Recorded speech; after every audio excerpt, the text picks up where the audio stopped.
Bonjour tout le monde. Dans cette vidéo, nous allons essayer de voir ce qui s'est passé pour que Eto'o puisse rétablir encore Mabris dans ses fonctions. Est-ce que c'était une erreur de l'avoir viré? Est-ce une pression supplémentaire du gouvernement?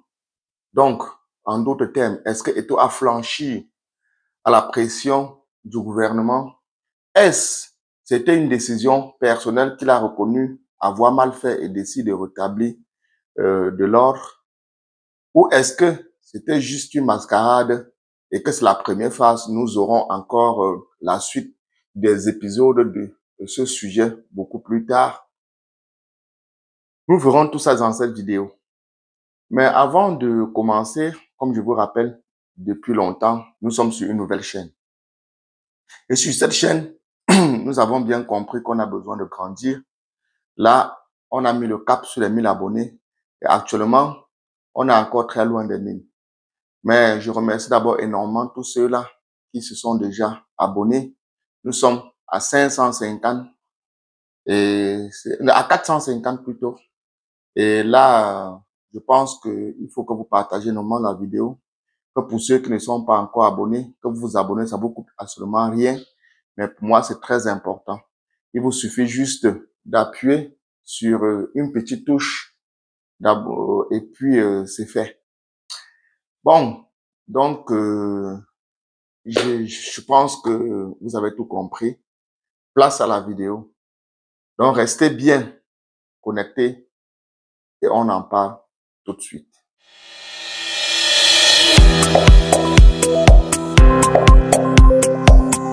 Et je vous prie, monsieur le sélectionneur, soit vous restez, soit ne me touchez pas comme ça, monsieur le sélectionneur. Je suis président. Pourquoi tu parles comme ça? Non, non, non, je suis président, monsieur le sélectionneur. Si vous voulez travailler avec nous... Ici, alors, non, non, non, vous êtes entraîneur parce que je vous ai nommé. Vous n'êtes pas entraîneur parce que quelqu'un d'autre vous a nommé. Vous avez fait beaucoup de manquements. Et je vous prie de rester dans cette réunion. Parce que si vous ne restez pas, je suis obligé d'interroger mon comité exécutif, comme la loi me le demande. Donc je vous prie une fois de plus de rester ici. Deux mois que je suis ici. Où étais-tu? Je suis le président. Je suis le président. Vous ne faites pas la politique au Cameroun. Il y a une seule personne qui fait la politique au Cameroun, c'est le président Biya. C'est moi qui décide à la fin. Non, non, non, vous ne décidez pas. Parce que ce que vous faites, monsieur le sélectionneur, c'est moi qui l'assume. C'est moi le président de la fédération. Ce que vous faites, c'est moi qui l'assume. Ce n'est pas vous. Dans votre pays, je ne le fais pas. Et vous ne me parlez pas comme ça, monsieur le sélectionneur. N'oubliez pas, en tant que footballeur, vous ne pouvez jamais me parler. Donc maintenant, je suis le président. Vous ne me parlez pas comme ça. D'accord? Vous vous asseyez et on travaille. Arrêtez un peu ce bordel. Il est temps d'arrêter ce bordel. Mais c'est pas possible. Mais vous pensez que vous êtes dans quel pays, monsieur? Vous pensez, je peux faire ça en Belgique? Vous pensez que je peux faire ça en Belgique, monsieur le sélectionneur? Alors, mais comment vous pouvez faire ça au Cameroun? Jamais entraîneur. Hein? J'ai été entraîneur. Pour 3 semaines. Oui, et j'ai été très très grand joueur. Très très grand joueur. Non, non. Beaucoup. Merci beaucoup. Et si vous traversez, vous ne reviendrez plus. Vous voyez dans cette vidéo la conversation musclée qu'il y a eu donc entre Eto'o et Mabris. Et à la fin de la vidéo, vous avez vu ce qu'a dit Eto'o. Si vous sortez, vous ne reviendrez plus.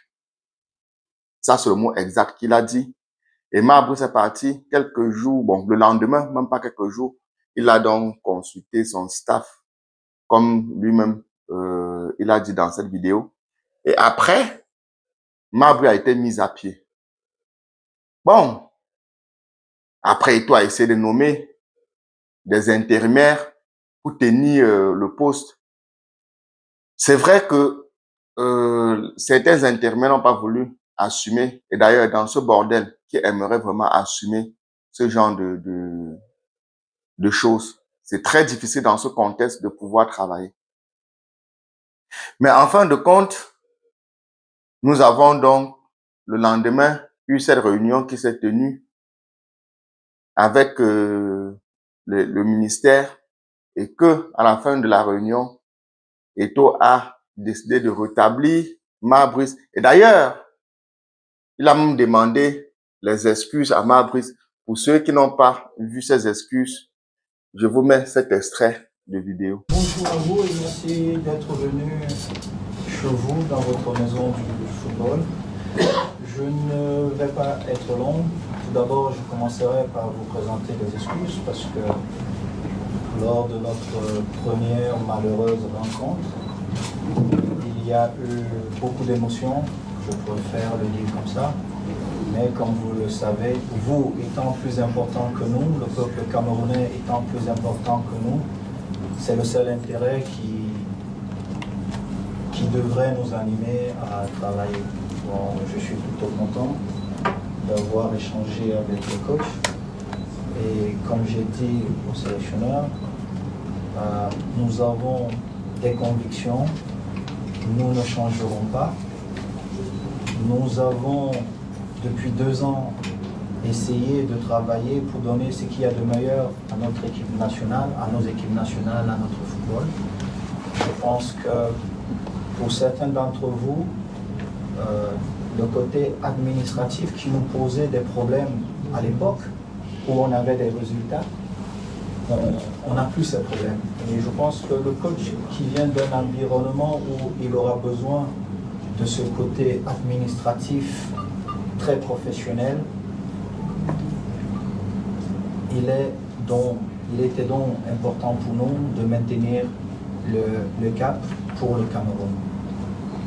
Je vous remercie une fois de plus, tout en m'excusant pour la dernière fois. Nous n'avons plus beaucoup de temps parce que ils doivent tout faire pour qu'on commence déjà à gagner le 8. Ça ne serait pas facile, mais je vous demande d'être indulgents. Je sais que nous sommes nos amis nationaux, comme je vous l'ai dit. Je suis face à la raison et sachez que vous compterez parmi vos amis, peut-être parmi les dernières personnes qui seront à côté de vous, je serai là parce que nos destins sont liés. Si notre équipe Fanion gagne, le président que je suis n'aura pas de problème de cheveux. Parce que si on ne gagne pas, j'aurai beaucoup plus de difficultés pour payer des salaires, pour faire avancer cette mission. Je sais que votre mission n'est pas facile. Malgré votre expérience, malgré vos qualités, elle n'est pas facile, mais sachez que ici, vous aurez notre soutien pour qu'elle soit moins difficile de ce qu'elle sera. Et mon cher aîné, vraiment merci. Merci cher aîné, c'est toujours un plaisir de vous retrouver. Et désolé encore pour la dernière fois. De là, les gens s'interrogent. Certains diront que Eto'o a été humilié par le gouvernement. D'autres diront que c'était de la comédie. Mais moi, ce que je sais de Eto'o, c'est que c'est un homme depuis très longtemps qui a toujours su reconnaître ses torts quand il pense avoir mal fait. Dans la vidéo, vous avez bien compris, Mabrice, lui, de son côté, dit qu'ils ont déjà eu à discuter de ça en privé. Mais Eto'o n'était pas obligé de venir et dire au monde entier et demander les excuses à Mabrice plutôt devant le monde entier. Mais il a voulu le faire parce qu'il a cette honnêteté intellectuelle. Il a voulu être honnête envers les Camerounais, envers le monde entier. Pour ce qui s'est passé la dernière fois. Donc ça, c'est ce que j'appelle de l'honnêteté intellectuelle. Et maintenant, le contexte, c'est que Eto'o, plutôt de mon point de vue, en sort vainqueur de cette situation. Pourquoi? Parce que, si vous vous rappelez bien, quand Mabrice avait été nommé, la proposition que Eto'o avait faite de cette nomination, c'était quoi? De dire, au lieu d'aller en guerre avec le ministère, il les avait demandé, donc, si vous avez nommé l'entraîneur, je nomme le staff technique. Et là, ça fait que nous revenons dans une situation où chacun trouve son compte. C'était ça le consensus qui avait été proposé par Eto'o. Et Mouel a dit non, niet. Il a dit, je mets en place l'entraîneur et mon staff technique, point barre. Et d'ailleurs, il a même dit que c'était les hautes instructions. Et vous connaissez, dans notre pays, quand on parle des hautes instructions, ça veut donc dire que c'est des paroles qu'on ne peut donc pas revenir là-dessus. Et d'ailleurs, ça nous fait poser la question suivante. Est-ce que dans cette situation, on n'a pas abusé des hautes instructions? Et d'ailleurs, est-ce que les hautes instructions requièrent de la loi? Parce qu'il faut bien le dire. C'est pas parce qu'on a dit que c'est les hautes instructions que ça veut donc dire que ça respecte la loi. Et d'ailleurs, si le président qui est censé protéger la loi et la constitution bafoue ces mêmes lois avec les hautes instructions, nous nous posons la question suivante. Est-ce que nous sommes toujours dans un État?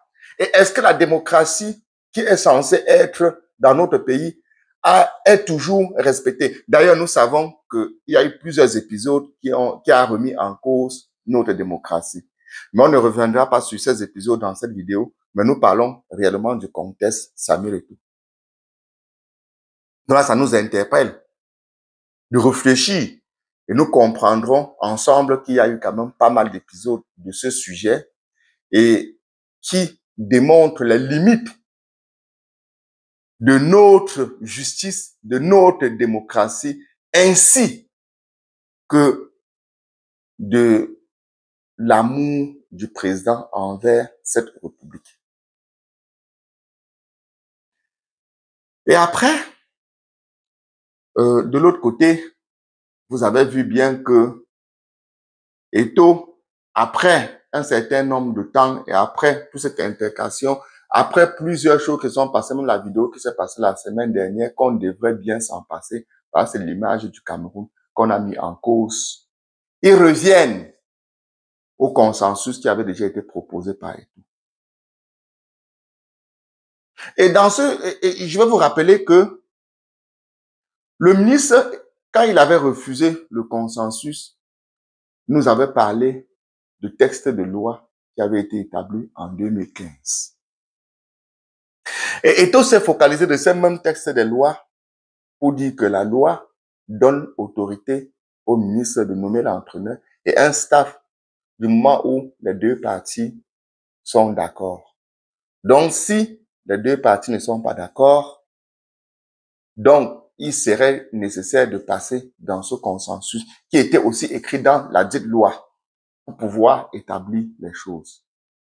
Et comme nous connaissons bien qu'au Cameroun, on sait bien manipuler les tests, le ministre a décidé donc de manipuler les tests et de trouver que la meilleure solution serait de mettre en place que la partie du texte qui lui donne raison. Et c'est ça le vrai problème de notre pays. Et si vous savez bien ce qui s'est passé, beaucoup pensent que c'est une situation neutre. Non, c'est une situation qui révèle une autre situation qui s'était déjà passée, la nomination de l'ancien entraîneur Rigobert Song.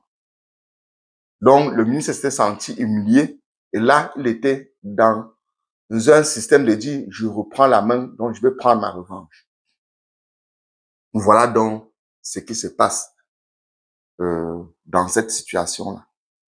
Bon, aujourd'hui, excusez-moi, je dirais donc que Samuel Eto'o a eu gain de cause. Mais, ce qui reste en suspens, c'est jusqu'à quand cette situation va-t-elle durer? C'est la vraie question que nous devons nous poser. Et pour cela, j'aimerais donc vous dire que de vous en moi, je ne pense pas qu'on ait la solution miracle. Donc, nous restons focus sur le sujet et nous attendons voir ce qui va se passer par la suite. Et nous sommes toujours au taquet pour débriefer. Et vous avez bien compris que dans cette vidéo, nous voyons donc que ce problème, toute cette mascarade aurait pu être évitée. Mais le ministre est entêté et il a trouvé sur son chemin quelqu'un aussi qui a décidé de ne pas se laisser faire. Et ça nous a conduit jusqu'à où nous sommes aujourd'hui.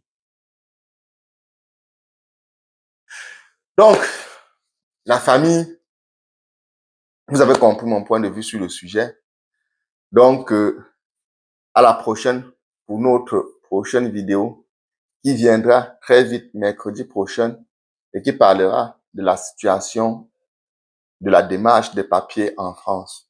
Donc, pour ceux qui regardent mes vidéos et qui vivent en France et qui sont dans cette situation, cette vidéo sera dédiée pour vous. Et pour tous ceux-là qui ont de la famille, qui voient la vidéo, qui sont à l'étranger, qui ont de la famille en France, qui sont en difficulté, les papiers, il faudrait donc les informer ou vous aurez à partager juste la vidéo de mercredi et là, ils pourront peut-être trouver leur compte. Et je vous rappelle que cette vidéo sera faite sur plusieurs volets. La première sera une vidéo globale dans le contexte. On parlera du contexte de la démarche des papiers et après, on essaiera dans le débriefer les prochaines vidéos. On parlera de la situation de la démarche cas par cas. Donc, vous avez bien compris. Restez en santé. Vous savez, c'est très important la santé. Et à la prochaine. Ciao.